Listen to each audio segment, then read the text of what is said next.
Terima kasih Tuhan Yesus. Terima kasih Tuhan Yesus.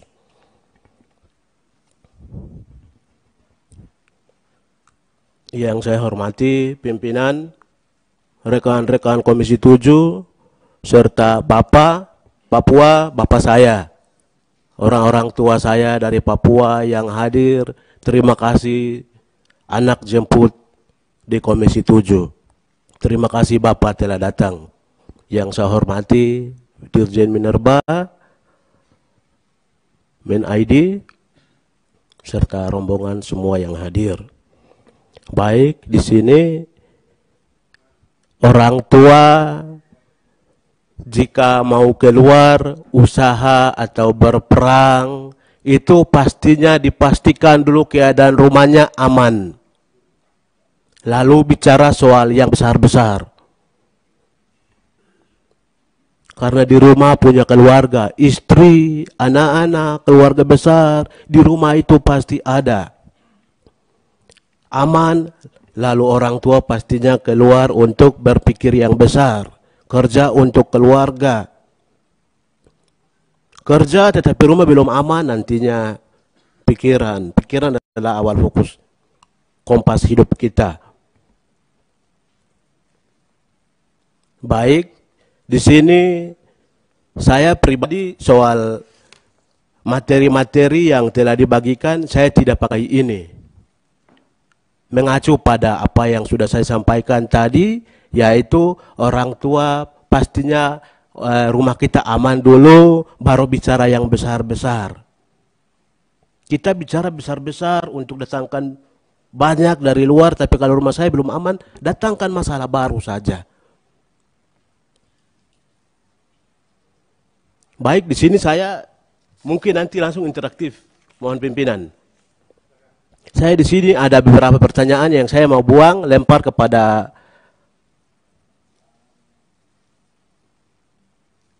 Dirjen Minerba serta Min ID dan Bapak dari Papua yang hadir. Di sini ada beberapa pertanyaan mungkin di luar dari materi yang sedang kita bahaskah, ataukah mungkin di dalamnya, itu nanti sesuaikan saja. Tapi di sini yang saya meminta langsung interaktif. Dan juga kalau bisa, kalau daripada kita tunggu-tunggu, tadi saudara saya dari Papua, mungkin punya Ina Elizabeth dan juga Abang Riko, tolong juga nanti langsung. Saya tidak mau tunggu-tunggu, langsung puas, biar pasti. Biar pasti. Tunggu, akhirnya nanti kita lupa karena sibuk lain. Langsung pasti interaktif langsung. Bung Elizabeth minta langsung. Yang pertama di sini mungkin beberapa saat lalu saya sempat berikan pertanyaan, buah pertanyaan kepada Min ID untuk soal tambang di mana-mana itu bicaranya untuk pendapatan dengan hak ulayat yang punya. Soal pemerintah tahunya cuma pajak.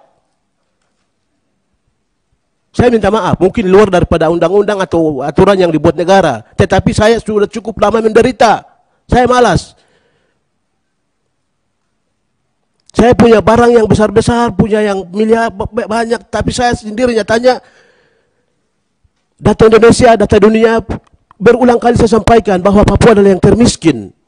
Kok punya Freeport yang tadi sampaikan Pak orang Bapak saya, yang terbesar di dunia. Tapi saya sendiri kok meski miskin yang bawah sekali di Papua, di Indonesia, dan mungkin dunia. Padahal Papua ini dunia loh. Dunia. Mendunia. Pertama mungkin yang saya mau tanyakan, bagaimana permintaan saya lalu, bos? Soal 50% itu saya punya, 51 itu saya punya. Soal kembali kepada yang tadi saya sampaikan, pendapatan daripada yang beroperasi, itu dengan yang punya tambang yang berurusan. Sedangkan pemerintah tahunya pajak.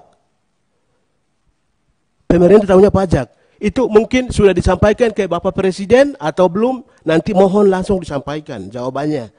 Untuk 50%, 51% itu saya punya, jadi kasih saya. Itu yang pertama.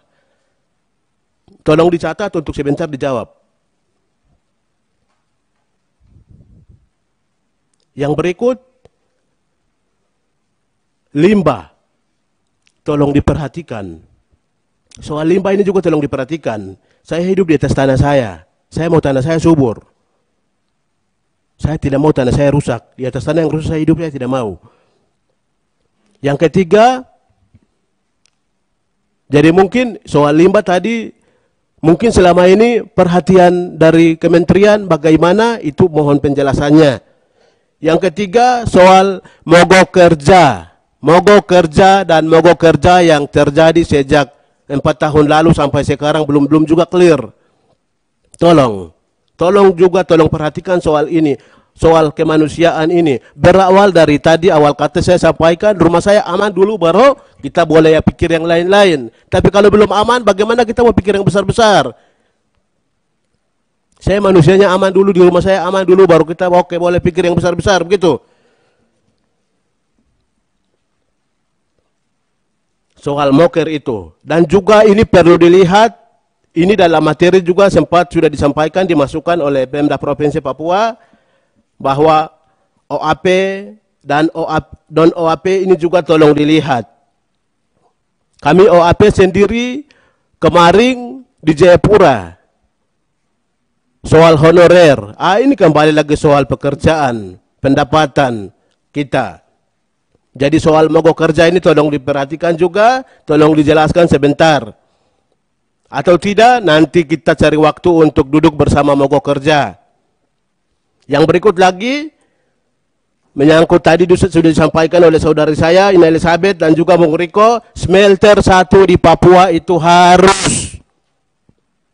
Smelter 1 di Papua itu harus. Smelter 1 di Papua itu harus. Di sini pasti bagi saya dua manfaat bagi saya.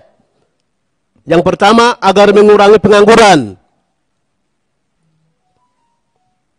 Yang sementara tadi moker sendiri soal PTFI ini, terus yang kedua soal honorer yang sedang dibicarakan di Papua. Honorer yang dijanjikan pemerintah sampai sekarang, itu yang pertama, agar mengurangi pengangguran. Yang kedua, PAD.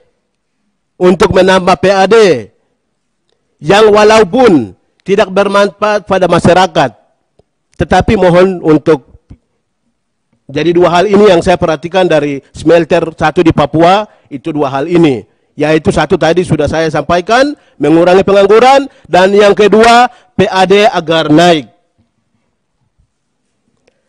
Dan juga mungkin tambahan dari ini, lanjut. Yang berikut lagi, hak ulayat diperhatikan. Hak ulayat diperhatikan. 30% sudah di provinsi, 3% sudah di provinsi, 7% sudah di kabupaten. Tapi dari kabupaten, mohon juga supaya duduk bersama dengan yang pemilik ulayat, lalu clearkan soal ini, hak ulayat. Terus, itu hal-hal ini yang saya perlu sampaikan. Yang berikut mungkin soal blok Wabu, mungkin di luar daripada perbincangan kita pada saat ini. Blok Wabu yang sedang direncanakan negara untuk masuk di daerah Intan Jaya, itu mohon sabar dulu, jangan terburu-buru. Kembali kepada yang tadi saya sampaikan, rumah aman dulu, tenang dulu, baru oke boleh masuk. Atau tidak tergantung permintaan dari hak ulayat atau setempat. Jadi ini yang saya sampaikan, mohon untuk interaktif langsung jawabannya. Terima kasih.